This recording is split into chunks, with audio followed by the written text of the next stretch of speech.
हजरत मोहतरम अमेरिका हार रहा है। आगे बढ़ने से पहले यूट्यूब मुझ पर नाराज़ ना हो जाए, क्योंकि एक तरफा है सब कुछ मामला। तो सीधा ब्लूमबर्ग की रिपोर्ट आपकी स्क्रीन पर, और यूट्यूब के संस्थापक और यूट्यूब वाले भी ध्यान से देख लें, कोई इसमें दूसरे का मतलब रीयूज़ कंटेंट नहीं है, ये कोई फर्जी बातें नहीं हैं, ये खबर है और ये ब्लूमबर्ग की रिपोर्ट है। तो ज़रा ध्यान से देखो लपर झंटसो। हज़रात मोहतरम, इस रिपोर्ट के मुताबिक जो ब्लूमबर्ग में डिटेल रिपोर्ट है, अमेरिका लाल सागर में हार रहा है। अमेरिका एक लंबे समय से, जब से ये जंग शुरू हुई है, लाल सागर में एक्टिव है और एक छोटे संगठन हुती, जिसे आधी दुनिया टेररिस्ट ऑर्गेनाइजेशन मांगती है, इजराइल, बरतानिया और दूसरे जैसे फ्रांस और भी देश, कई सारे देश अमेरिका के साथ मिलकर इन हुतीज़ और यमन के इलाकों पर हमला कर रहे हैं। लेकिन इसके बावजूद इजराइल, अमेरिका कामयाब नहीं हो रहे हैं। हाल ये है कि अब अमेरिका हारता हुआ नज़र आ रहा है और हुतीज़ के सामने बेबस नज़र आ रहा है। ब्लूमबर्ग की रिपोर्ट के मुताबिक इजराइल और अमेरिका का बुरा हाल है और हुतीज़ संगठन ने लाल सागर पर कब्जा किया हुआ है। 90% अब यहाँ के दुनिया के जो जहाज़ इधर से गुजरते थे लाल सागर से, नहीं गुजर पा रहे हैं, जिसकी वजह से इजराइल के कई सारे पोर्ट खाली पड़े हैं, जिनकी वजह से इजराइल को भारी भरकम नुकसान हुआ है और सीधा जीडीपी पर असर हुआ है।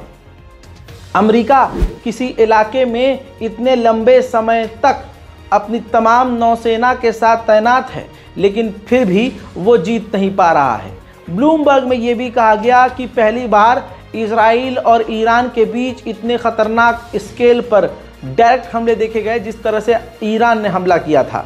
ईरान ने हमला जो किया इजराइल पर, उससे दुनिया में ये क्लियर हो गया कि ईरान पूरी तरह से इजराइल को टक्कर देने के लिए तैयार है। जिस तरह से सारी दुनिया इजराइल के बचाव में आ गई और ईरान अकेले ही लड़ने को तैयार था, और हुतीज़ और छोटे छोटे संगठन के साथ मिलकर अमेरिका इजराइल को जवाब दे रहा है, साफ जाहिर है कि लाल सागर और दूसरे क्षेत्रों में अमेरिका हार रहा है। मेरे दोस्तों, ये तो ब्लूमबर्ग की रिपोर्ट है, लेकिन ये हिंदी की भी रिपोर्ट देख लीजिए। हिंदी में भी ये खबर भारत के नव भारत टाइम्स के अखबार में भी यही छपा है कि अमेरिका हार रहा है। लीजिए, सबूत पर सबूत पेश कर रहा हूँ। इजराइल का जो इलाद पोर्ट है, जो सबसे बड़ा पोर्ट है, सारे साल, पूरे साल वो भरा रहता था, वो बैंकरप्ट हो गया है।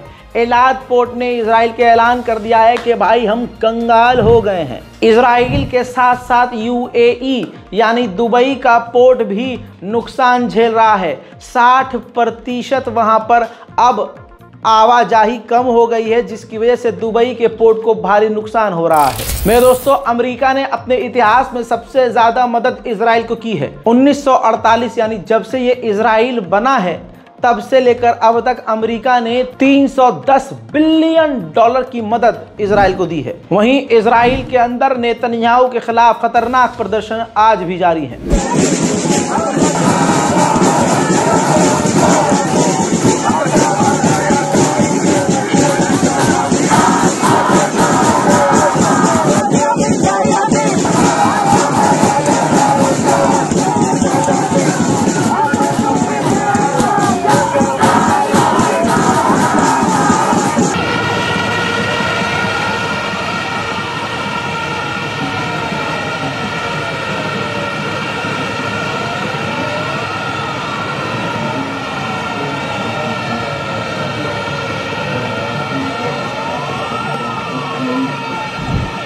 ईरान कोई मेरा रिश्तेदार थोड़ी है, लेकिन ईरान आज पूरी दुनिया का दिल जीत रहा है, क्योंकि ईरान की कई भी बातें बिल्कुल सही हैं। ईरान अगर किसी के खिलाफ होता है तो उसके पीछे बड़ी वजह होती है।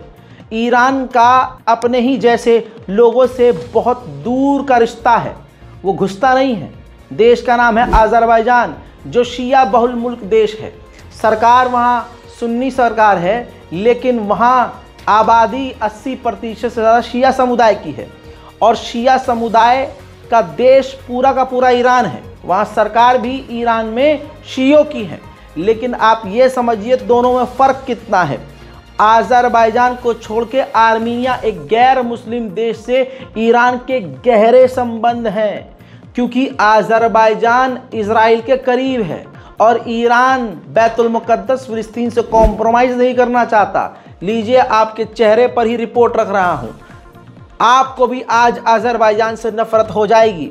अज़रबैजान ने इजराइल के राष्ट्रपति से बात करके, यानी इजराइल की गवर्नमेंट से बात करके इजराइल को ऑफ़र दिया है, इजराइल की कंपनियों को ऑफ़र दिया है कि आप हमारे मुल्क अज़रबैजान में इन्वेस्टमेंट कीजिए, पैसा लगाइए, आपको बहुत कम से कम टैक्स देना पड़ेगा और हम आपको पूरा सपोर्ट करेंगे और पूरी छूट देंगे। आप बताइए, ईरान जो अज़रबैजान से दूरी बना रहा है और अज़रबैजान पर भरोसा नहीं करता है, ईरान अपनी जगह सही है कि नहीं? कमेंट खुला हुआ है, बॉक्स में ज़रूर लिखिएगा। अब आपको एक मैप दिखाता हूँ, ध्यान से देखिए। अज़रबैजान से एक लाल लाइन जा रही है तुर्की तक और तुर्की से आगे तक जा रही है जो इजराइल तक जा रही है। यह अज़रबैजान की गैस पाइपलाइन है और तुर्की के रास्ते ये इजराइल जा रही है। तो इसी पाइपलाइन के ज़रिए अज़रबैजान तुर्की के रास्ते होते हुए अपनी गैस इजराइल को दे रहा है। ऐसे में अब तुर्की के अंदर तुर्की की सरकार पर प्रेशर है कि इस गैस पाइपलाइन को बंद कर दिया जाए ताकि अज़रबैजान जो गैस इजराइल को दे रहा है ना मिले। हजरात, गाज़ा के अंदर जिस स्कूल पर इजराइल ने हमला किया, हमले के बाद का मंजर देखकर आप समझ जाइए कि क्या ही तबाही हुई होगी।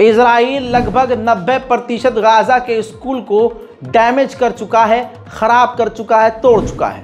मेरे दोस्तों, इजराइल ने लेबनान के ऊपर ख़तरनाक हमला किया। यह हमला इतना ख़तरनाक था कि आम लोगों सहित 3 अधिकारी भी मारे गए। ये फायर ब्रिगेड के 3 वो लोग हैं लेबनान के जो आग बुझाने का काम कर रहे थे। हज़रात मोहतरम, आपको बताना चाहूँगा कि लेबनान की गवर्नमेंट ने ये जानकारी दी है कि इजराइल ने उनको चुपके से मैसेज भेजा है कि अगर हमास के साथ, गज़ा के साथ हमारी डील हो जाती है और जंग बंदी हो जाती है तो इसका मतलब ये नहीं है कि लेबनान से जंग बंदी हो जाएगी। यानी इजराइल लेबनान के साथ जंग बढ़ाना चाहता है, ख़त्म करना नहीं चाहता। वहीं मेरे दोस्तों, ये तस्वीर देखिए, लेबनान की तरफ से इजराइल पर हमले हुए हैं जिन्हें इजराइल ने रोका है। मेरे दोस्तों, एक बहुत बड़ी खबर ईरान से आ रही है। तस्वीर ये आपके सामने है। IRGC के कमांडर ने ऑन रिकॉर्ड, ऑन मीडिया ये बताया है कि लाल सागर के अंदर ईरानी 14 टैंकरों को इजराइल ने निशाना बनाया, जिसके जानकारी जब हमें मिली तो हमने तुरंत लाल सागर के आसपास इजराइल के 12 टैंकरों को निशाना बनाया। तुरंत इजराइल ने फिर हमें मैसेज भेजा कि हमें टैंकर वॉर नहीं चाहिए, यानी जो टैंकरों की जंग चल रही है हमें वो जंग ईरान से नहीं चाहिए। उधर खुफिया एजेंसी बरतानिया की MI6 के चीफ ने, डायरेक्टर ने कहा है कि हमें अभी भी पूरी उम्मीद है कि ईरान इजराइल पर कभी भी हमला कर सकता है। अमेरिका की खुफिया एजेंसी CIA और बरतानिया की MI6 ने जॉइंट स्टेटमेंट जारी करके कहा है कि गाज़ा के साथ इजराइल को डील कर लेनी चाहिए और इस डील में गज़ा को कई सारी चीज़ों से कॉम्प्रोमाइज़ करना ही पड़ेगा। MI6 और CIA ने यह भी कहा कि लगातार गाज़ा और इजराइल की बातचीत जारी है सीज़ फायर के लिए। हज़रात मोहतरम, आपको बताना चाहूँगा कि इजिप्ट पर इजराइल के फॉर्मर चीफ ऑफ इंटेलिजेंस बयान देकर इल्ज़ाम लगाते हैं कि इजिप्ट सिर्फ मुँह से हमास के ख़िलाफ़ है। इजिप्ट पूरी तरह से हमास को सपोर्ट करता है और सिर्फ दिखावे के लिए इजिप्ट ने हमास को टेररिस्ट लिस्ट में डाला हुआ है। उधर इजराइल के फाइनेंस मिनिस्टर ने कहा कि जंग तभी ख़त्म होगी जब हिजबुल्लाह और हमास ख़त्म हो जाएंगे। उधर इजराइल के ही जनरल ने एक बड़ी बात कही है, सबूत आपके सामने है। उन्होंने कहा कि हमास को ख़त्म करने में इजराइल अभी बहुत दूर है, सालों दूर है, लेबनान के अंदर जो लोग टिंडर इस्तेमाल कर रहे हैं, अमेरिका और इजराइल टिंडर पर ऐड चलवा रहा है कि लेबनान के लोग अमेरिका और इजराइल के खिलाफ हथियार न उठाएं। सोशल मीडिया का किस तरह से जंग में इस्तेमाल किया जा रहा है, आज हम इस बात के गवाह बन रहे हैं। वहीं इजराइल ने ऐलान किया है कि हमने इस्लामिक जिहाद के 2 सीनियर कमांडरों को कत्ल कर दिया है। WHO ने कहा कि एक तरफ हम पोलियो की वैक्सीन पिला रहे हैं लोगों को और 48 घंटे में इजराइल ने दूसरी तरफ 61 लोगों को कत्ल कर दिया है। उधर फिलिस्तीन के वेस्ट बैंक में एक हफ्ते के अंदर 47 फिलिस्तीनियों के मकानों को वेस्ट बैंक में तोड़ चुका है। मेरे दोस्तों, इस बारकोड का इस्तेमाल कीजिए। अगर गाजा और फिलिस्तीन के लिए आपका दिल दुख रहा है और आप सोच रहे हैं कि आप 1 रुपया भी गाजा को दे सकते हैं, तो डोनेट करने के लिए आगे आइए। कुछ नहीं कर सकते तो कुछ मत कीजिए, सिर्फ इबादतों में, अपनी नमाजों में हिंदुस्तान के मुसलमानों के साथ साथ गाजा और फिलिस्तीन के मुसलमानों के लिए दुआ कीजिए और दुआ कीजिए कि पूरी दुनिया में शांति और अमन आए। इस रिपोर्ट के बारे में अपनी राय कमेंट में ज़रूर लिखिए। हमारे चैनल रज़ाग्राफी अनस्क्रिप्टेड को सब्सक्राइब करिए ताकि पूरी दुनिया की तमाम जानकारियाँ आपको मिलती रहें। मैं हूँ रज़ा और आप देख रहे थे रज़ाग्राफी। जय हिंद।